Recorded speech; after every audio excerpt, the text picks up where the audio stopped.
Parang sinilip muna ni Giannis kung kasya ba yung bola saka isinalpak. Biglang naging number 6 ang Milwaukee Bucks after magkaroon ng 3-game winning streak. Dapat nga number 5 pa yan dahil mas marami silang panalo kontra Miami Heat.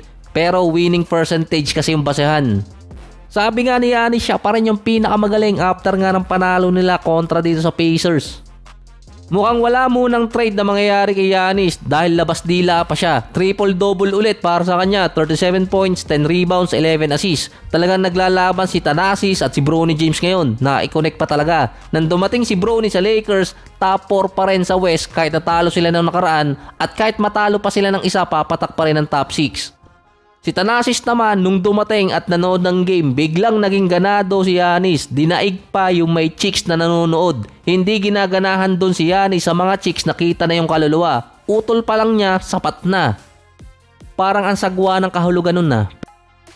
At si Thanasis lang din ang nagpalabas ng ikatlong paa ni Giannis. So nakikita nyo ba dito sa picture na to, yung pangatlong paa niya.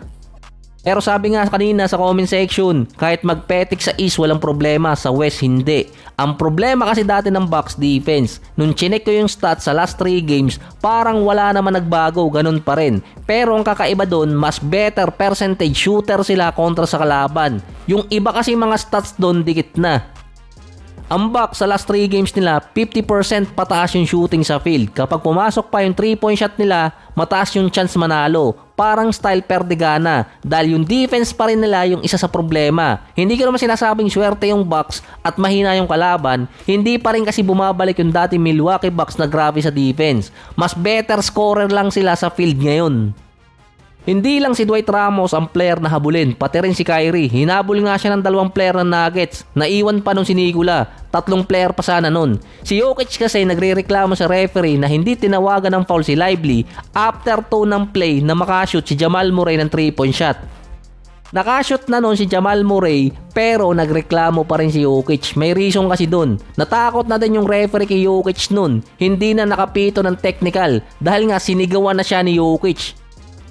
Yung itsura pa ni Jokic, parang kakainin ng buhay yung referee. Natakot din siguro, baka kasi nanonood yung mga kapatid. Or talagang pinagbigyan muna dahil nga mainit yung ulo ni Nikola galing kasi sa personal matter.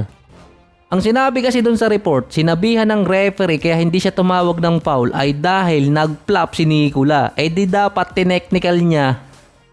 Common kasi tatawagan yun, double technical. Kung si Draymond Green yun, automatic yun, ejected siya sa game. Kung penalty kasi ang Dallas nun at after ng 3-point shot ni Jamal Murray, mabibigyan ng free throw si Nikola Jokic kung tinawagan nyo ng foul. Kaya siya nagre-reklamo.